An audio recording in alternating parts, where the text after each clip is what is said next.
Okay, staying with the same principles of trying to get his arms up, right, to defend his neck. We'll think about that later. But right now, I'm just going to attack the Ezekiel. Okay? There's two major ways to do the Ezekiel. First of all, I'm not allowed to grab inside my opponent's sleeves in competition. Okay? So I'm usually going to grip this way, pistol grip, whatnot. Okay? But it is legal, and I can't grab inside of his pants. So I have to grab the hook the pants, okay, or pistol grip the pants. Okay, I should do the grip. All right? Pistol grip or hook grip, same thing there, side grip.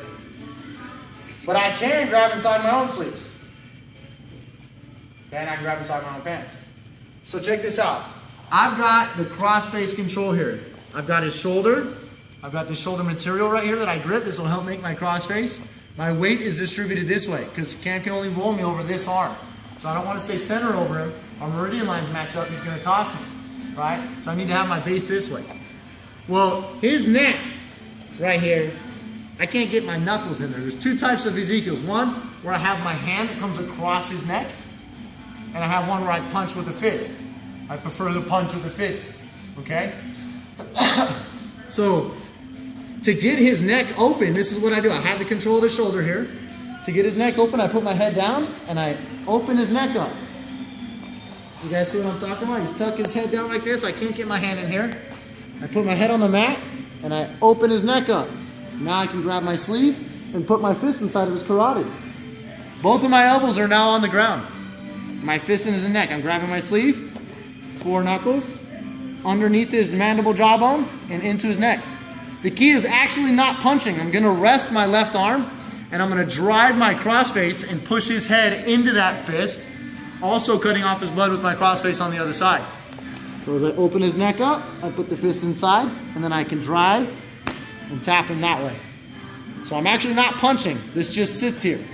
And I drive the other shoulder into his neck. Okay?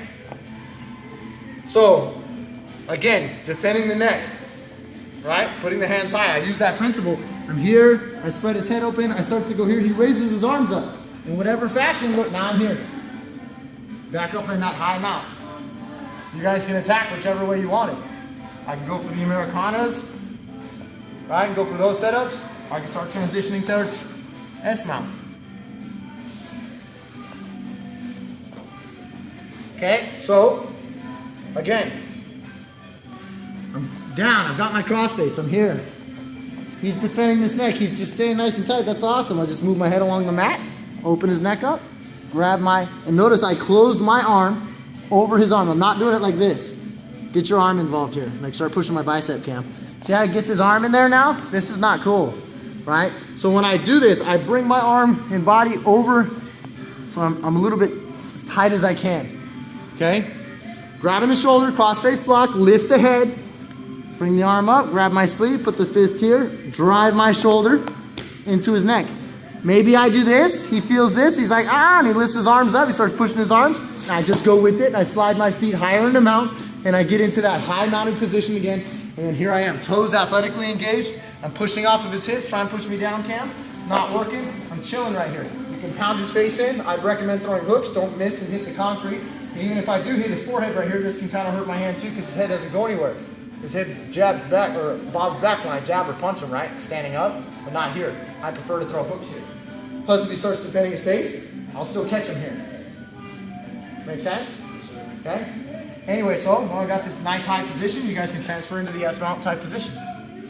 Don't even have to do the arm bar. I want to make sure that you can get this Ezekiel. Ezekiel's huge. Cross face, got that shoulder control, leaning, got my weight, open his neck up. Ooh. All right, starts to defend. Watch my legs. Now my toes are engaged. Not like this. Toes are engaged. Come on here. All right. Anytime he tries to like swing his feet up, like he wants to come out the back door, just sit your hip back into him, push your heels into him, and sit your hip back down into him. Roll back up again, Cam. See how I stomp my feet into his hips? Roll up again, Cam. Now I'm doing it already. Now he can't even lift them. But if he does get him up, I can push him back down with those heels. Look what his arms naturally do. Throw your legs up again, Cam. Look at those arms. I end up like this a lot. Or sometimes he ends up, actually trying to roll out of this, like he's back flipping this way. Yep, it goes this way, and I still end up catching this arm lock. You know what I mean? Yeah, it just depends on how bad he really wants to roll. Sometimes you stop him, and then let him go. Shoulder. Open the head up. Ezekiel, finish him. Driving the shoulder. And then let him defend a little bit. His arms come up. Slide your knees into high mount. Change it into S mount. Good to go? Ready, set. That